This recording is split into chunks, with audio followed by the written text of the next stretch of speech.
Welcome back to the grind for a brand new video, this time on Infinite Magicraid. And in this video, I'm going to share with you the most important things that I wish I knew before starting the game, most in particular, the first week or two of playing. And I hope that this beginner's guide will be helpful for any of the newer players that are joining, as a lot of the beginner content is quite old and starting to become outdated. And I'm finding that it's difficult to find new content directed towards beginners at this current state of the game or stage in its progression. Now, the first thing that I want to share with you is that every week on Friday, there is a new server, and it is totally okay for you to spend the first few days to a week just playing the game casually, figuring out the mechanics and the progression and how it all works, because there is a lot to this game. It is quite a complex game. There are a ton of heroes, a lot of different mechanics that open up as you progress through the campaign stage. Like, you have a bunch of different heroes. Each hero has different skills. You have different gear. Each gear piece could have a number of different types of stats on it, which are important to different heroes. There are three different artifacts. Beyond gear, you can ascend your heroes, you can break through your heroes, you can get exclusive levels on your heroes, you can put echoes, auras, blessings, emblems. There are so many different mechanics to this game. It is quite complex with many layers, but don't let that discourage you. It does take some time to understand, but you can figure it out with a little bit of time and with use of the Discord. Now, that is my second tip. So first, let yourself have a few days to a week to just get to know the game, and then maybe start a new account and take it more seriously. If you want to spend, maybe save that for the second time around. The second big tip is to join the Discord. There's tons of helpful information on the Discord, and there's like a place to search the value of different heroes, the recommended emblems, a lot of very knowledgeable people in there that can answer questions. So definitely join the Discord. But when you first start the game, the most important thing is to focus on campaign. Now, there are some guides on whether you should re-roll your heroes or not. Um, you're going to get a free legendary, and then there are also, as you can find on the Discord, a bunch of um, codes that you can use for rewards. If you go into settings and redeem code, there's a bunch of codes, so you can then go into the wish fountain, which is where you open all your crystals, and you can open up enough crystals to get your first legendary. And depending on the legendary, you might want to recreate the account or continue. And I recommend the first time just play through. But when you do start the second time around, if you do take that first week to just learn the game, maybe consider re-rolling your account for a solid hero that can help carry you through the campaign mode, because your first goal is going to be to complete campaign. There are a bunch of different quests that you can do for rewards. There are a bunch of different achievements that give you things along the way. Um, the main thing you're going to be working on is campaign, and this down here, these sort of progression challenges and quests, and that's going to get you a copy of Catherine, which ultimately is a really good hero. And at the end of campaign, you can also pick a specific a hero from a chest as well. And so you will unlock more heroes along the way that will be valuable for your team. A nice thing that they have quality life for beginners is in the Mysterious Tavern. This is where you can craft heroes and, like, put lower star levels together to make higher star levels. But you get some free regressions for beginners, 20 free regressions within the first week, and then they go away. But then you can purchase regressions as well from the resource store. And so that way, if you do make some mistakes with leveling up certain heroes, and you realize that you need to go back, you can regress them, and that's going to give you all those resources back. There are certain things that you get back and certain things that you won't get back. If you break through, you don't get all those resources back. That's something that will happen a little bit later, not necessarily in the first few days, but I suppose it's possible. Something in particular you want to do with your heroes before we jump into more about the campaign is, when you're building your heroes, you want to focus on a single hero first and get it all the way to, you see this little 5 level here. So when you first have a legendary hero, you can click Awakening in the top right corner, and you're going to need 2 other 5 stars to awaken it. And that's going to allow you to have access to, other things. Like if you click on this chat here is not awakened. There's I can't do echoes, I can't do auras, blessings, or emblems. Um, or you can't collect the emblem shards actually. That's irrelevant. Don't worry about that part. But then you don't have access to slots for these artifacts right now. Once you get them to awaken star level 1, you can get that first artifact, and you do get access to auras and echoes and blessings and emblems. And the emblems, I'll just show you really quick, is one of the dungeons in the Altar of War. The dungeons and different things open up over time. So the game kind of naturally opens things up to you one at a time and shows you the value of them. So when you're building a hero, focus on a single one. You want to have ideally initially one solid damage dealing hero, and that's likely who you're going to prioritize building first. That's going to carry you through much of the campaign. Beyond that, you want to have supports, and there are a combination of supports that you can use. Ideally, you want at least one shielder and a healer. Some of those will do both of those things, and then ideally, you could have two shields. And if you can get Liz, and Whim. I don't have Whim on this account. Right off the bat, that would be great. They're two epic heroes, so they're easier to get, and they're excellent supports. And then if you don't have Whim, maybe you'll have Anton. That's who I have right now. I realized I never actually leveled him up, so let's do that. And and so you want to have some sort of tanky shielder, you want to have a healer and a shielder, and then maybe a support that has some sort of buff, debuff, or crowd control. But don't worry too much about the team composition. Ask in the Discord for help, but primarily you're going to want your damage dealer, shields, and heals. Okay, that's kind of the basic. If you're going to be going for epic heroes, I also don't have them on this account, but there are a variety of ways to get a hero called Mackin. And I think is it in this one? No. Where is he? Mackin. There's a few ways to get him as a beginner without having to spend as well. And so you can get him and level him up, which is a solid damage dealing hero to help with campaign. But basically, when you start, you're going to be starting in the common level of campaign, and then you go into hard, nightmare, and hell difficulty and master. You want to complete hell difficulty 1210 is the first main goal, but you're not just gonna be able to jump straight into that and do that without any of the other sort of side content. Once you can't progress through the campaign anymore, you either want to go back and collect some star levels because you're going to unlock more rewards with stars, and some of these sets that you unlock could be really helpful. And if that's not achievable for you, then you're going to want to go look into the dungeons. And in the dungeons, there's going to be a few important places. One is Space Temple. Space Temple is going to give you a lot of different rewards in terms of a lot more energy, some currency, coin, a bunch of excellent ruins, which are the wishes, and then sometimes artifacts and other rewards as well. But once you collect those, then you can go to your wish fountain here. You can open more heroes, and when you open more heroes, you can then craft them into higher star levels, and then you can use them to ascend your heroes to make them stronger.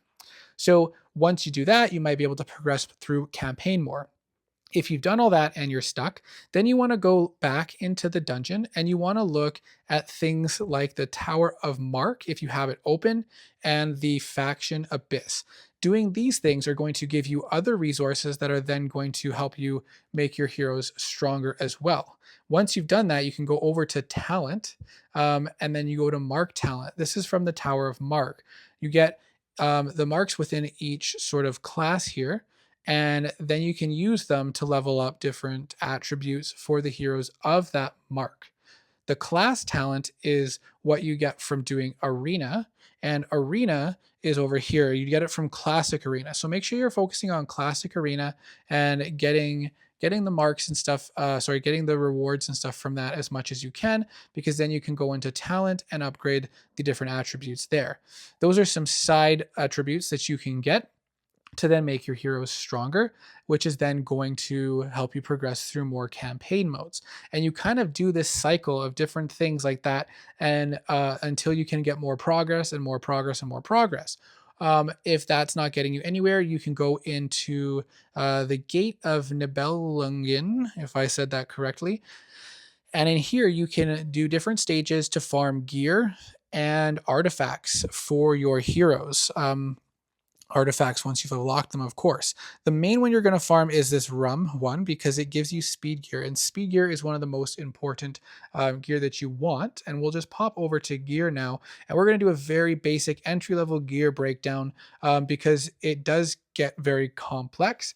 But ideally, what you want to do is get a bunch of speed gear for your support. So you can see I've got a full set of speed gear here on Hanya. And then I've got a mix here of feather gear and HP gear on Liz because her speed is high enough. Anton, speed gear and feather set as well, which is speed and HP, which you'll unlock more through some rewards and stuff. But you can farm speed gear in the rum dungeon. And when you get those different sets, you can look through and see what different attributes they have and who they might be good on. How do you decide what gear you want to use?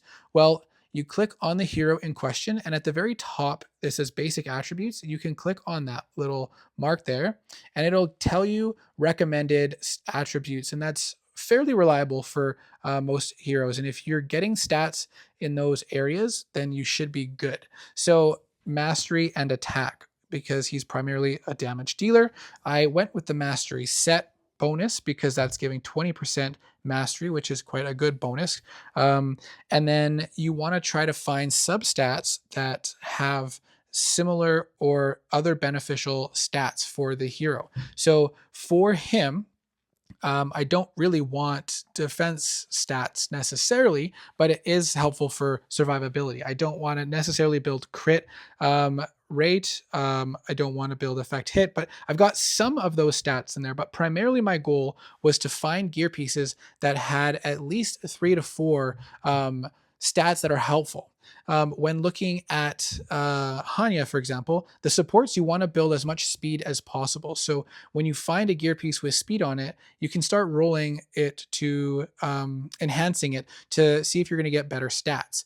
And you don't want to necessarily jump straight to plus 16 everything because it costs a lot of gold. So let's find a piece. I don't think I even have a good example piece here, but you're going to want to look through and find one that has speed on it so that you're able to maximize how much speed you're getting from your speed equipment.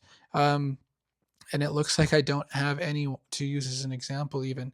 But when you find one with speed, let's see if a different one here has a lower level. Here, so for example, no, I don't have a good example. But when you find one with speed on it, then you want to try to enhance it, and you want to start by enhancing to level 4 and level 8 and see if it's giving you more stats of the helpful one for the hero you're trying to build. So this one here got an extra 1 in speed and a second extra 1 in speed, giving me more speed bonuses. This one didn't, and so I stopped upgrading it at plus 12. It has useless stats, similar with this one, so I stopped at 12. And for the most part, early on, all you really want is to go to 8 or 12 on the enhancements, and then wait for your account to get better gear. The reason you want to focus on speed for your supports is because speed determines how fast they have a turn, and you want to have your supports getting a turn before the enemy team gets to go, so you can apply your shields and bonuses, as well as before your attack damage champion goes, because maybe you're going to have a debuff on the opponent or a buff on him, and you want them to go after to get the value out of that. So build speed and whatever recommended attributes there are for your supports, and then just build as much damage as you can, ideally for your attack hero, and slowly over time you'll get better gear. So again, don't plus 16 everything right away, because then you'll run out of coin and not be able to apply it to the heroes, to the gear that actually is good. And you pretty much just continue this cycle of going into campaign, pushing as far as you can, going back to the dungeons to do more Tower of Mark, more gear farming, more faction abyss, and then opening more wish crystals. forging higher star levels, and then going in and ascending your primary focus hero. And then once you get it to 5, ascension level 5, you move on to the next one, and then to the next one, and so on. And again, for example, I'm starting now to work on Anton. If I pull Whim, I'm going to want to do Whim instead. And so then I'll just go and regress him because I have the free regression still. And that will allow me to not have to worry about investing in a hero too much when it's not necessarily one that I want long term. Not that he's useless long term, but for the progression of campaign and other things, Wim might be better. And then once you complete the campaign, Hell mode 1210, you'll be able to finish off this reward, get Catherine, and then you want to go and do 3 stars in all of those. So I've already done that for Common, Hard, and Nightmare, and then I'm going to want to do that for the Hell mode one, and that's going to give me another copy of Catherine from doing all those here with the stars. And so she can be at slipped here, exclusive level 1, and then she might be useful on my team as well. And basically that's the cycle that you will be doing as a beginner. Don't worry about the workshop and crafting gear yet.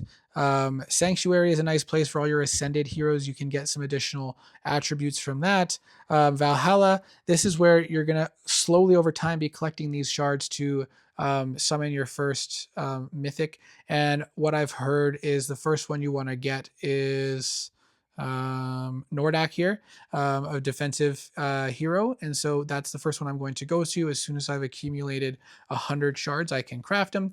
What else here? Milestones, just a few extra rewards in there. This here, you just get some, dispatch. There's little missions that you can get some additional rewards for. So you want to do that when they're available. And there's this chest down here, auto drop. So you get some free rewards passively over time. You want to claim that as much as you can to get some rewards. There's this quick auto drop one. You pay 20 gems to get. I felt like it was nice to do that early on to help level up faster because you do get experience points from it. Now that I'm level 30, I don't think it's necessary anymore. One of the missions as part of this main campaign quest required being level 30, so I did that to get level 30, but now I'm not going to be purchasing that anymore, and I'm just saving my gems for down the road when I want to invest some into little side events like this one. I'm not doing it on this one in particular, or if I want to purchase a bunch of Miracle Wish for getting a really powerful hero from the Miracle Wish down the road. But that's basically the cycle as a beginner. Make sure you're doing your classic arena at least, and then you're doing this cycle of campaign, dungeons, and talents and gear farming. And every day you're going to get some additional new rewards. You get a bunch of free stuff with all these different events that are on.